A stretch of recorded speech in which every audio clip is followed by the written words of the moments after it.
brought to you by V-Guard. 25 થી 26 તારીખ વચ્ચે રાજ્યના કેટલાક જિલ્લાઓમાં અતિ ભારે વરસાદની કરાઈ છે આગાહી. સાબરકાંઠા, છોટાઉદેપુર, નર્મદા, ડાંગ, તાપી, દમણ અને આ ઉપરાંત દાદરા નગર હવેલી, જૂનાગઢ અને અમરેલીમાં પણ આગાહી. સાથે જ 27 અને 28 તારીખે નવસારી, વલસાડ, તાપી, ડાંગ અને દમણ, દાદરા નગર હવેલીમાં હવામાન વિભાગે વરસાદની આગાહી કરી છે. તાપી જિલ્લામાં જામ્યો વરસાદી માહોલ. વ્યારા, વાલોડ, કુકરમુંડા સહિતના વિસ્તારોમાં ધીમી ધારે વરસાદ. વ્યારા શહેરના સ્ટેશન રોડ, બજાર વિસ્તારમાં ઝરમર વરસાદ પડ્યો.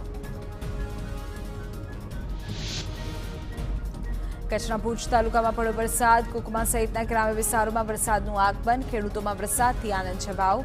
લોકોને ગરમીથી રાહત મળી.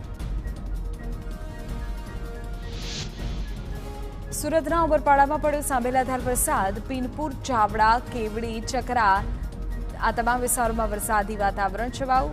ખેતીમાં ફાયદો થતા ખેડૂતો ખુશખુશાલ.